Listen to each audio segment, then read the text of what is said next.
안녕하십니까, 김성봉입니다. 이번 만남에서는 주택임대차 계약신고 및 과태료 부과와 그 계도기간 연장에 관하여 정리하도록 하겠습니다. 지금 여러분들께서 보고 계시는 이 포스트가 국토교통부와 한국부동산원이 공동으로 제작하여 배포한 것인데요. 이 포스트에 담겨있는 핵심적인 내용은 주택임대차 계약신고이고요. 그에 따른 부수적인 내용이 바로 계도기간 연장입니다. 벌써 세 번째 계도기간이 연장되었는데요.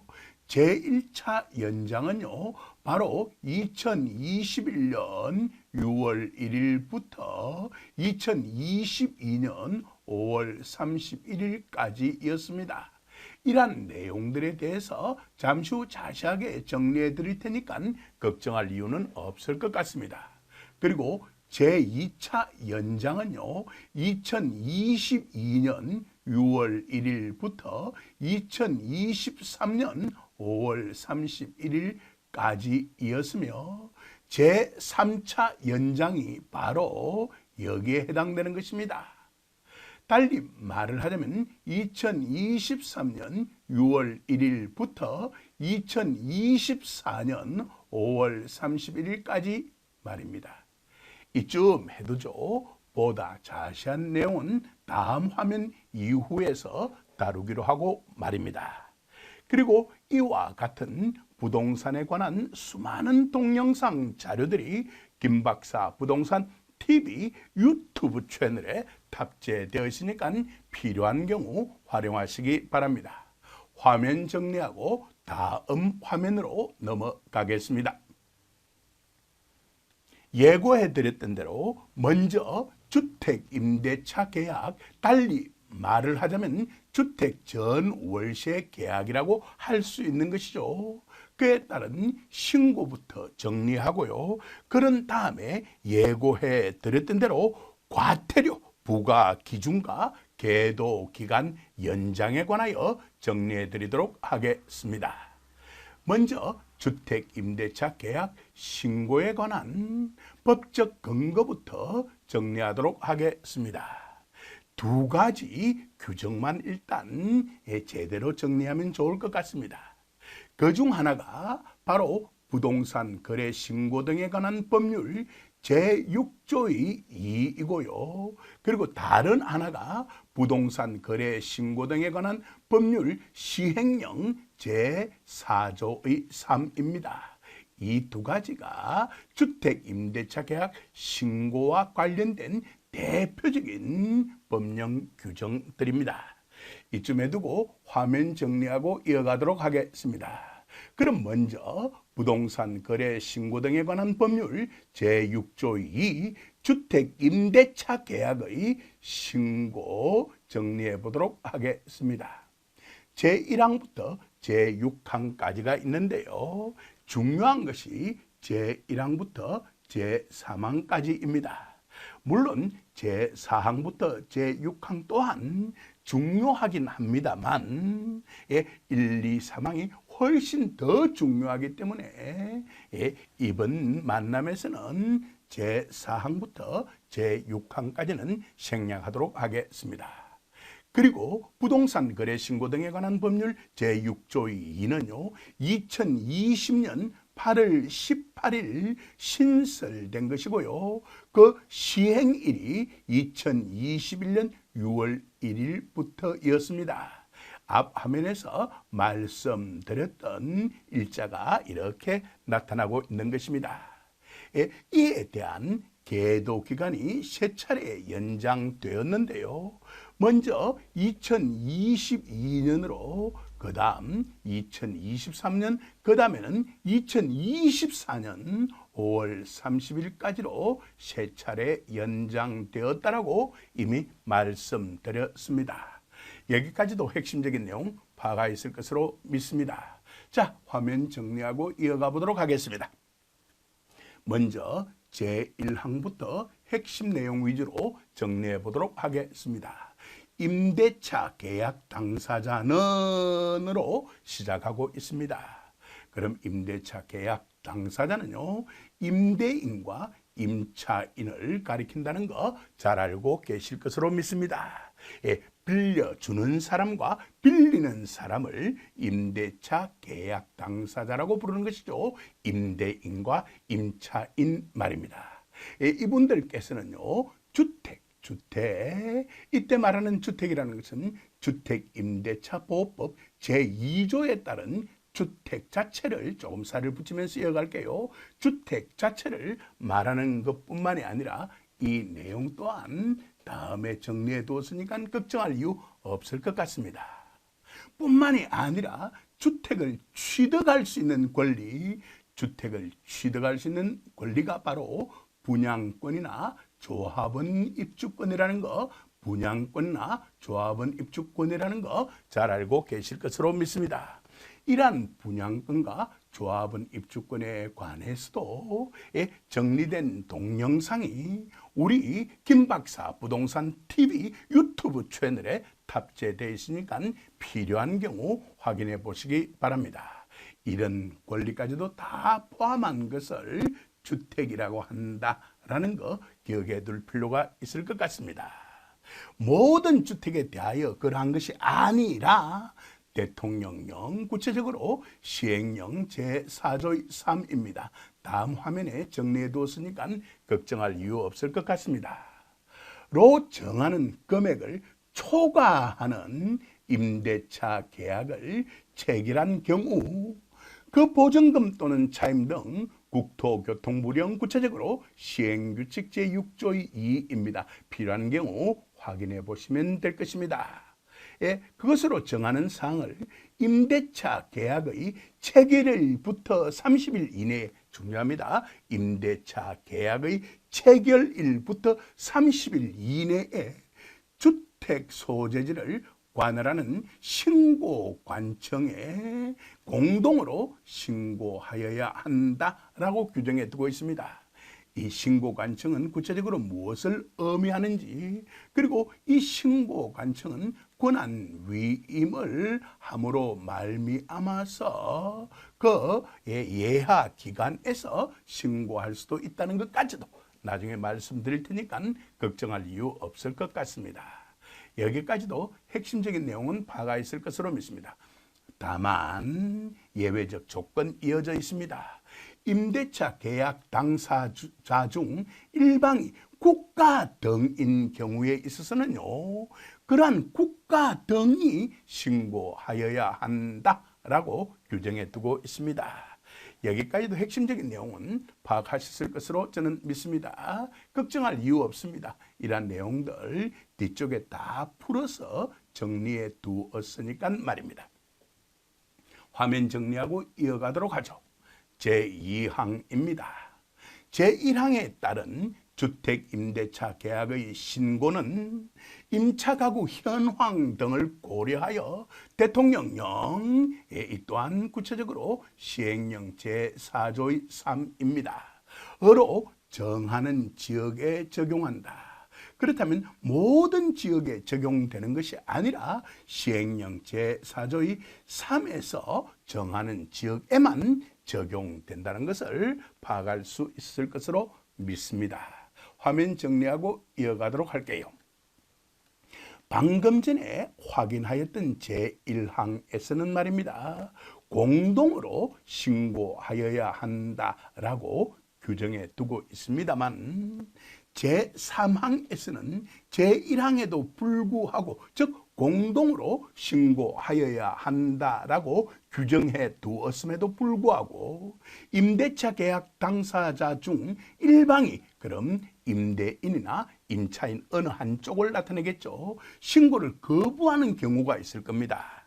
그런 경우에는요, 국토교통부령, 구체적으로 시행규칙 제6조 2입니다. 으로 정하는 바에 따라 단독으로 신고할 수 있는 길도 열어두고 있습니다. 여기까지도 핵심적인 내용 파가 있을 것으로 믿습니다. 그리고 앞서 말씀드렸던 대로 제4항부터 제6항은 편의상 생략하도록 하고요. 다음 화면으로 넘어가서 예고 드렸던 대로 부동산 거래 신고 등에 관한 법률 시행령 제4조의 3 정리해 보도록 하겠습니다. 그 규정에는요, 금액이라든지 그리고 지역 등이 규정되어 있을 것입니다. 자, 이쯤 해두고요, 화면 정리하고 다음 화면으로 넘어가도록 하겠습니다. 자, 이제 방금 전에 예고해 드렸던 대로 부동산 거래 신고 등에 관한 법률 시행령 제4조의 3 주택임대차 계약의 신고에 관하여 정리해 보도록 하겠습니다. 이미 말씀드렸던 대로 이 시행령 제4조의 3은 부동산 거래 신고 등에 관한 법률의 제6조의 제1항 및 제2항의 위임을 받은 것이기 때문에 당연히 두 개의 항으로 구성되어 있을 것이고요. 그리고 그 각각의 항은 금액과 지역에 관련된 내용을 규정해 둘 것이라는 거 이미 예상하고 계셨을 것으로 믿습니다. 이쯤에 두고 제1항부터 정리하도록 하겠습니다. 법 제6조의 제1항 본문에서 대통령령으로 정하는 금액을 초과하는 임대차 계약이라는 것은요, 보증금이 6천만 원을 초과하거나 월 차임이 30만 원을 초과하는 주택임대차 계약을 말한다라고 규정해 두고 있고요. 그리고 계약을 갱신하는 그런 경우도 해당하는데요. 주의할 점은 계약을 갱신하는 경우로서 보증금 및 차임의 정감 없이 임대차 기간만 연장되는 계약은 신고 대상에서 제외하겠다는 것입니다. 그렇다면 역으로 보증금 및 차임의 정감이 있는 그런 임대차 계약 연장은요, 신고의 대상이 되어야만 하겠다는 겁니다. 이를 참고 표시 부분에 풀이해 두었습니다. 계약은요, 신규든 갱신이든 모두 신고하여야 하는데 계약 금액의 변동이 없는 갱신 계약은 신고 대상에서 제외하겠다는 것입니다. 제2항 정리해 보도록 하겠습니다. 법 제6조의 2 제2항에서 대통령령으로 정하는 지역이란 특별자치시, 특별자치도 각각 세종시와 제주도를 나타낸다는 거 잘 알고 계실 것으로 믿습니다. 그리고 시, 군의 경우에 있어서는요, 모든 군에 적용되는 것이 아니라 광역시 및 경기도의 관할 구역에 있는 군으로 한정한다라고 규정해 두고 있고요. 그리고 구도 적용되는데요, 모든 구에 다 적용되는 것이 아니라 자치구에만 적용된다라고 규정해 두고 있습니다. 그렇다면 행정구에 대해서는 적용되지 않는다는 것을 파악할 수 있을 것으로 믿습니다. 이러한 자치구 및 행정구에 대해서는 뒤쪽에 정리해 두었으니까 잠시만 기다려 주셨으면 합니다. 이 조 또한요, 2021년 6월 1일 시행된 것으로서 이 또한 신설 조항으로서 2021년 5월 31일 신설된 것입니다. 여기까지도 이해하셨을 것으로 믿습니다. 그리고 임대차 계약은요, 신고 관청에서만 하는 것이 아니라 온라인으로 신고도 할 수 있는데요. 바로 그 사이트가 부동산 거래관리 시스템이며 여기에 그 주소가 나타나 있고, 달리 말하면 그 URL이 나타나 있습니다.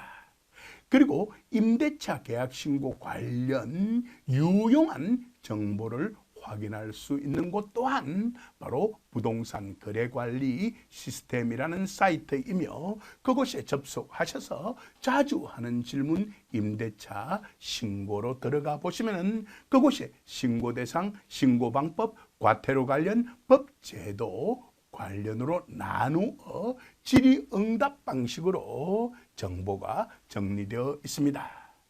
이렇게 함으로써 주택임대차 계약 신고에 관련된 법적 근거 정리는 마무리 짓고요. 이제 다음 화면으로 넘어가서 주택임대차의 신고에 관련된 주요 내용을 정리해 보도록 하겠습니다. 화면 정리하고 다음 화면으로 넘어가겠습니다. 방금 전에 예고해 드렸던 대로 주택임대차 계약 신고제 주요 내용에 관하여 정리해 보도록 하겠습니다. 먼저 신고 주택에 관하여 정리할 것이고요. 그런 다음 신고 대상에 관하여 정리할 것이고요. 그런 다음 신고 의무에 관련해서 정리할 것이고, 그리고 의제사항에 대해서 정리해 나갈 것입니다. 걱정할 이유 없을 것 같습니다. 이 하나하나에 대해서 자세하게 정리해 드릴 테니까 말입니다. 화면 정리하고 이어가도록 하겠습니다. 그럼 먼저 신고주택부터 정리하도록 하겠습니다. 이러한 신고주택은 앞에서 법적 근거 정리할 때도 말씀드렸습니다. 보다 더 구체적으로 말씀드리자면 부동산 거래 신고 등에 관한 법률 제6조 2 제1항의 규정에 주택임대차보호법 제2조라는 것이 있었는데요. 바로 신고주택은 주택임대차보호법 제2조의 규정에 따르기만 하면 되는 것입니다.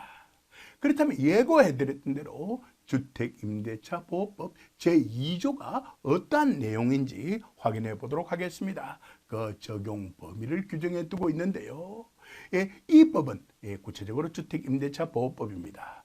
주거용 건물 이하 주택이라 하겠다는 겁니다. 전부 또는 일부의 임대차에 관하여 적용한다. 그 임차 주택의 일부가 주거 외의 목적으로 사용되는 경우에도 또한 같다라고 되어 있습니다.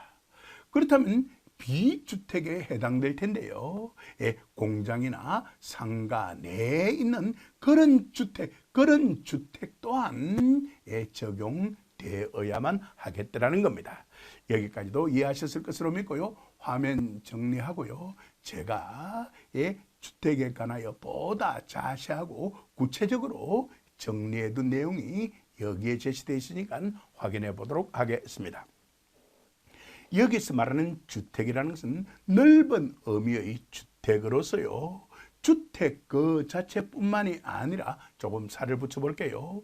준주택도 해당되고요. 그리고 비주택 또한 해당되더라는 것입니다. 주택 그 자체는요, 아파트도 있고 다세대 등도 있을 겁니다. 물론 단독주택도 있을 것이고요.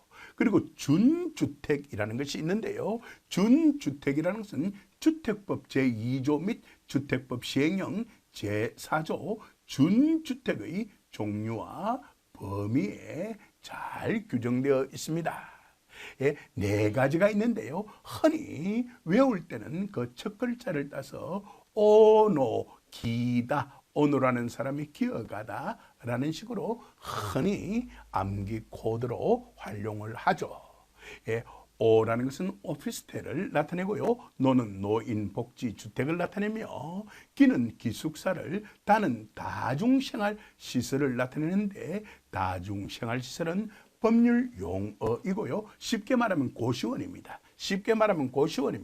여기까지도 이해하셨을 것으로 믿습니다. 그리고 비주택으로서는요, 공장, 상가 내에 있는 주택이나 판잣집 등도 해당되도록 규정해두고 있습니다. 자, 여기까지도 핵심적인 내용 파악했을 것으로 믿습니다. 그리고요, 이렇게 구현해두고 있습니다. 임대차 계약 체결 당시 실제 용도, 임대차의 목적, 전체 건물과 임대차 목적물의 구조와 형태 등 구체적인 상황을 고려해서 주택 여부를 한목적적으로 판단한다라고 규정해 두고 있습니다. 이러한 내용을 참조하여서 정리하였다는 거 알려드리고 싶습니다. 굳이 이런 거 다시 들어가서 하나하나 확인할 이유는 없을 것 같습니다. 제 입장에서는 출처는 밝혀야 되기 때문에 이렇게 출처를 제시해 두었습니다. 어때요? 여기까지도 핵심적인 내용 정확하게 파악하였을 것으로 믿고요. 화면 정리하고 다음 화면으로 넘어가겠습니다. 자, 이제 예고 드렸던 대로 신고 대상과 신고 의무를 순서대로 정리해 보도록 하겠습니다. 신고 대상은 말이죠. 아래에 제시되어 있는 1, 2, 3 모두에 해당하는 경우라고 규정해 둘 수가 있습니다. 먼저 1번 2021년 6월 1일 바로 이것이 시행일이죠. 2021년 6월 1일 이후 주거를 목적으로 한 임대차 계약이어야 하고요. 그리고 2번 지역별로는 그럼 3번은 금액에 해당되겠죠. 어때? 이미 다 정리해 드렸던 것 맞죠? 2번 지역별로는 특별자치시, 보다 더 구체적으로 세종특별자치시를 의미하겠죠. 특별자치도 보다 더 구체적으로 제주특별자치도를 의미할 것이고요. 시 그리고 군의 경우에 있어서는요, 광역시 및 경기도의 관할 구역에 있는 군으로 한정한다라고 규정해 두고 있습니다. 추가적인 설명은 드릴 필요가 없을 것 같습니다. 예를 들어 본다면 부산광역시의 경우 기장군 등이 여기에 해당될 것입니다. 그리고 구의 경우에 있어서는요, 자치구여야 한다라고 말씀드렸는데 자치구는 쉽게 말씀드리자면은 특별시, 서울특별시죠. 광역시 관할 구역에 있는 자치구를 의미하는 것입니다.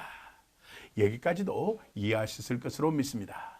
그렇다면은 자, 화면 정리하고 이어갈게요. 그렇다면 경기도 이외의 또 관할 구역에 있는 그러한 군과 자치구가 아닌 구인 행정구는 당연히 제외될 것입니다. 행정구라는 것은요, 인구 50만 이상의 도시를 대도시라고 하게 되는데요. 그러한 대도시 관할 구역에 있는 구를 행정구라고 하게 되는 것입니다. 이러한 행정구의 경우에 있어서는 구청장을 선거로 뽑지는 않겠죠. 자치구가 아니기 때문에요. 예를 들어보자면 고양시의 일산 동구, 일산 서구, 덕양구 등이 바로 행정구입니다. 여기까지도 이해하셨을 것으로 믿습니다. 3번은 당연히 금액과 관련된 내용이라는 거 잘 알고 계실 것으로 믿습니다. 보증금 6천만 원 또는 월차임 30만 원을 초과하는 주택임대차 계약이어야 하겠다는 겁니다. 물론 계약을 갱신하는 경우로서 보증금 및 차임의 정감이 없이 임대차 기간만 연장하는 계약은 제외한다는 거 잘 알고 계실 것으로 믿습니다. 자, 이제 신고 의무 정리해 보도록 하겠습니다. 신고 의무자는 임대차 계약 당사자라는 거 잘 알고 계실 것으로 믿고요. 임대차 계약 당사자는 임대인과 임차인입니다. 이러한 임대차 계약 당사자가 신고 대상 임대차 계약의 체결일부터 30일 이내에 앞에서 다 확인하였던 내용이죠. 주택 소재지를 관할하는 신고관청이라는 것은 여기에 제가 다시 정리해 두었습니다. 공동으로 신고하게 되는데요. 만약 일방이 신고를 거부하는 경우가 있다면 단독으로 신고를 할 수 있다는 거 앞서 말씀드렸습니다. 뿐만이 아니라 온라인 신고도 가능한데요. 그 사이트가 바로 부동산 거래관리 시스템이라고 이미 말씀을 드렸습니다. 추가적인 설명은 필요 없을 것 같아요. 그리고 신고관청은요, 바로 시군구청인데요. 하지만 조례로 위임을 허용하여서 읍면동 및 출장소에서 신고할 수 있습니다. 여기까지도 이해하셨을 것으로 저는 믿습니다. 이제 화면 정리하고 다음 화면으로 넘어가겠습니다. 이번 만남에서 정리할 마지막 내용이 여기에 제시되어 있습니다. 예고드렸던 대로 다른 법률에 따른 신고의 의제 절차, 그렇게 간주하겠다는 겁니다. 에 관하여 정리해 두었습니다. 먼저 주민등록법상 전입신고를 할 경우에 있어 임대차 계약서를 첨부만 하면은 임대차 계약 신고를 한 것으로 규정하겠다는 겁니다. 그리고요, 임대차 신고 시 계약서를 제출한 경우에 있어서요, 주택임대차 보호법에 따른 확정일자를 부여받게 되는 것입니다. 추가적인 설명은 필요 없을 것 같고요. 이제 마지막 주요 내용 정리해 보도록 하겠습니다. 화면 정리하고 이어갈게요. 그게 바로 과태료 부과 기준과 계도 기간입니다. 과태료 부과 기준부터 정리해 보도록 하겠습니다. 만약 임대차 계약을 거짓 신고하였을 경우에서는요, 과태료의 최상한선이 100만 원입니다. 그래서 100만 원 이하의 과태료가 부과될 수가 있고요.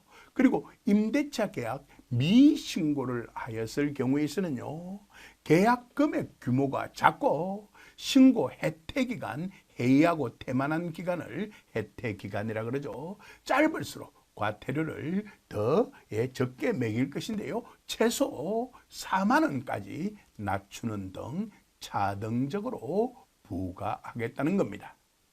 그리고 이러한 과태료를 부과하지 않는 계도 기간을 정해 두었는데요, 앞서 여러 차례 말씀드렸던 대로 세 차례의 계도 기간이 있었습니다. 제1차 계도 기간은요, 시행일이 바로 2021년 6월 1일이죠. 부터 1년, 그럼 2022년 5월 31일까지일 겁니다. 그리고 제2차 계도 기간은요, 2022년 6월 1일부터 2023년 5월 31일까지, 3차 계도 기간은 2023년 6월 1일부터 2024년 5월 31일이라는 거 앞에서 이미 말씀드렸습니다. 이쯤 하도록 하죠. 이번 만남은 이쯤 해서 마무리 짓도록 하겠습니다. 긴 시간 동안 경청해 주셔서 감사합니다.